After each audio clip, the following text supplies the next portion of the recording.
అనేక మంది శాస్త్ర పరిజ్ఞానం కలిగినటువంటి, సాహిత్య పరిజ్ఞానం కలిగినటువంటి వారితో సహజీవనం చేయటం వల్ల, లేకుంటే గ్రాంధిక పద్యాలు, శ్లోకాలు ఇనటం వల్ల, సామాజికమైనటువంటి యక్షగానాలు ఇనటం వల్ల, గ్రహణ శక్తి మరింత ఉండటం వల్ల సార్ అందశ్రీ గారికి ఇవన్నీ వంట పట్టినేమని వాస్తవమే. అంటే చదవనప్పుడు పఠించింది ఎట్లా వస్తుంది సార్? యశ్పాల్ గారు ఆహా, ఈ చదవడం అట్లా అనేది కాదు. నేను పఠనం ఒక కావాలి ఆన్సర్ కదా. చెప్తా వినండి. అంటే నేను చెప్పేది మౌఖికంగా విని మనము చాలా ఇట్లాంటి వ్యక్తులని చాలా మందిని చూస్తూ ఉంటాం గతంలో. ఎప్పుడైనా అక్షరాభ్యాసము అనేది అది ఒక స్థాయికి సంబంధించింది. అక్షరాభ్యాసము లేకుండా లయ అనేది వాక్యాన్ని నడుపుతుంది. మనిషి మాట్లాడే ప్రతి మాటలో లయ ఉంటుంది. ఇప్పుడు ఇక్కడ మనం సంభాషిస్తున్నప్పుడు ఒక్కొక్కరికి ఒక పద్ధతి ఉంటుంది, దాన్ని లయ. కొందరు ఆగి వాక్యాన్ని ఇట్లా మాట్లాడుతూ ఉంటారు. అట్లే రాసేటప్పుడు అల్లేటప్పుడు ఆ లయనే పనిచేస్తుంది. కవితాత్మకంగా మాట్లాడటం అనేది ప్రజల్లోనే ఉంటుంది నేచురల్గా. తాత ఎట్లున్నవే అని అడిగితే ఏం చేయాలి బిడ్డ, నా బతుకు అడవిలో పొద్దుకినట్లుంది అంటాడు. ఆయనకేం చదువు వచ్చి మాట్లాడలే ఆ వాక్యాన్ని. అడవిలో పొద్దుకినట్లుంది, ఎట్లున్నావు తాత అంటే బాగుంటే బాగున్నాను, బాగలేకపోతే బాగలేనని చెప్పొచ్చు నేరుగా. కానీ అట్లా చెప్పలే ఆయన, కవితాత్మకంగా చెప్పాడు. అడవిలో పొద్దు ఊకినట్లుంది అని అంటే అడవిలో పొద్దు ఊకడం అంటే ఏమిటి? ఓహో, అయితే అడవిలో పొద్దు ఊకినా ఒకటే, పొద్దు ఊకపోయినా ఒకటే అనే అర్థం ఒకటి ఉంది కదా సమాజంలో. అంత భావుకతతో, అంత గంభీరంగా, అంత కవితాత్మకంగా ప్రజలే మాట్లాడతారు. తిట్లు అయినా పొగడ్తలైనా పోలికలతో ఉంటాయి. వాడు ఆవు మొక్కపోడు అంట, వాడు ఎద్దు మొక్కపోడు అంట. తిట్లు కూడా అంటాడు. తిట్లు కూడా అట్లే ఉంటాయి. కనుక ఇది కవిత్వానికి సంబంధించిన నిర్మాణం. ఈ నిర్మాణం చదువుతో సంబంధం లేదు. అందుకే అందశ్రీకి ఆ నిర్మాణం అబ్బింది. ఎట్లా అబ్బింది? మనం మొదలు చెప్పుకున్నట్లు బాల్యము నుంచే భాగవతాన్ని విన్నప్పుడు ఒక పద్యం ఎట్లా నడుస్తుంది? సిరికింజప్పడు శంఖ చక్ర యుగంబు చేదో ఈ సంధింపడే పరివారంబు చేరడు అన్నప్పుడు ఒక పాదంలో ఎన్ని అక్షరాలు నడిచాయి అనేది ఆయనకు అర్థమవుతుంది. శక్తి, ఆ శక్తి ఉన్నప్పుడు ఈయన అల్లేటప్పుడు కూడా మనం కూడా ఏం చేయాలి? ఒక పాదములో 5 అక్షరాలు ఉండాలా, 11 అక్షరాలు ఉండాలా, 22 అక్షరాలు ఉండాలా, 18 అక్షరాలు ఉండాలా అనేది ఆయనకి తెలిసిపోయింది. లయ తెలిసిపోయి అల్లాడు. కనుక దానికి చదువు అక్కర్లేదు. శాస్త్రాన్ని కూడా మనం చదువుతో సంబంధం లేకుండా నేర్చుకోవచ్చు.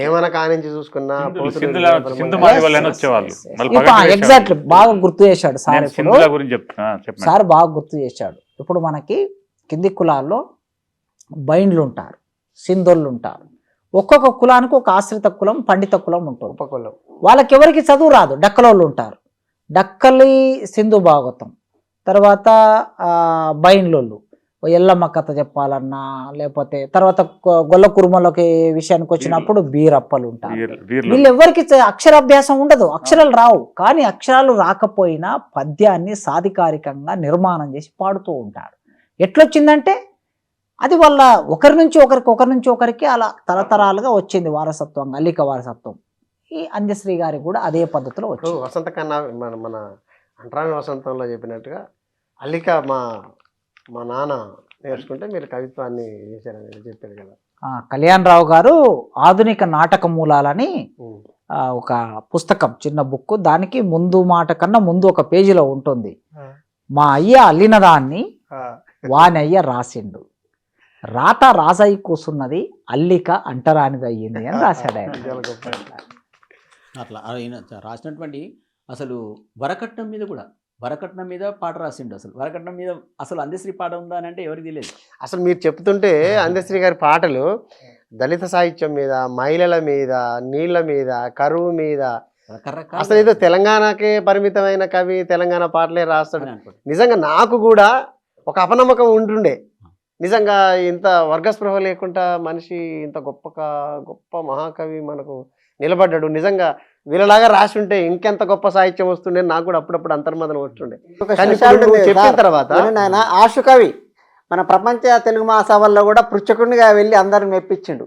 తెలుసా విషయం? చాలా మందికి తక్కువ మంది తెలుసు. బోనాల ప్రకాష్ గారు పాడుతున్నప్పుడు ఒక్కొక్క పాట వింటుంటే ఎవరిని వదిలిపెట్టలే, ఏ రంగాన్ని వదిలిపెట్టలే. మహిళలు కానీ, అస్పృశ్యత కానీ, కరువు మీద కానీ, ఎన్ని పాటలు అసలు అవన్నీ నిజంగా కాలగర్భంలో కరిగిపోయే దశలో ఉన్నటువంటి వాటిని మీరు ఈ సందర్భంగా వెలికితీయటం నిజంగా అందశ్రీ మీద రాసినటువంటి పాట.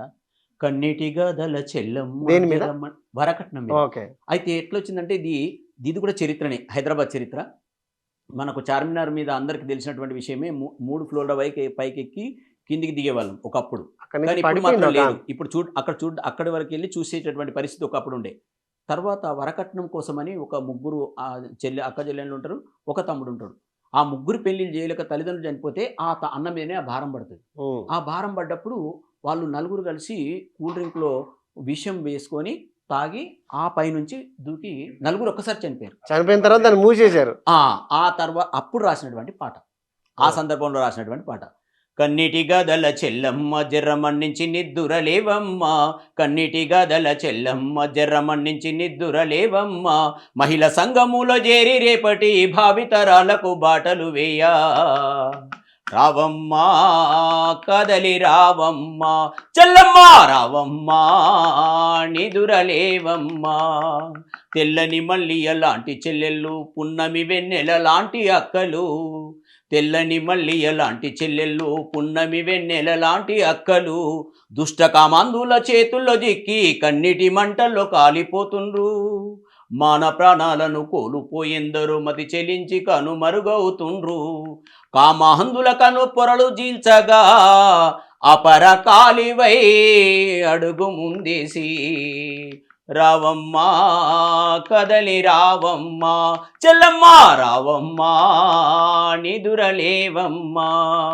భారతదేశపు భాగ్యనగరము పేరు పొందిన చార్మినారుపై నుండి దూకి చచ్చిన అక్క చెల్లెల్లో ఆత్మశాంతికై అంజలి ఘటించ, రావమ్మా నిదురలేవమ్మా చెల్లమ్మ రావమ్మా నిగాలేవమ్మ అని పాట రాశాడు. అదే తర్వాత ఉద్యమ గీతం. ఇప్పుడు ఇది ఒక మహిళా చైతన్యానికి సంబంధించింది.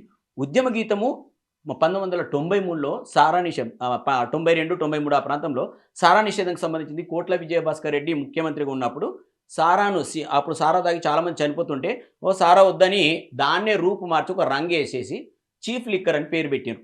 అది గవర్నమెంట్ మళ్ళీ సప్లై చేసేది. కానీ దానికి చీఫ్ లిక్కర్ పెట్టిన తర్వాత సారా నిషేధం చేసినప్పుడు ఆ సందర్భంలో దూబగుంటలో ఉద్యమం జరిగింది. ఆ సందర్భంలో రాసినటువంటి పాట సారా నిషేధం మీద.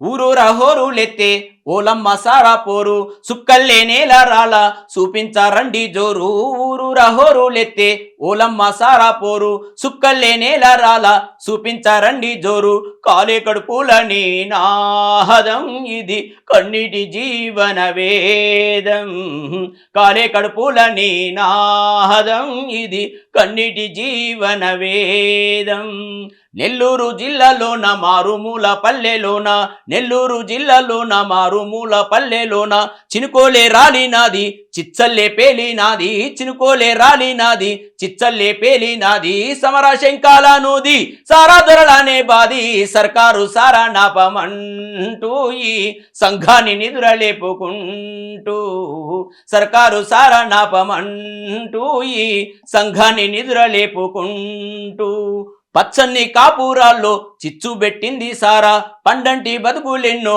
పాడు చేసింది సారా, దిక్కులేనోళ్ళ దోచి దుఃఖాలే తెచ్చేసారా, ఈ సారా పాడుగాని రారో దీని సంగతెందో తెలుసుకోరా, ఈ సారా పాడుగాని రారో దీని సంగతెందో తెలుసుకోరా.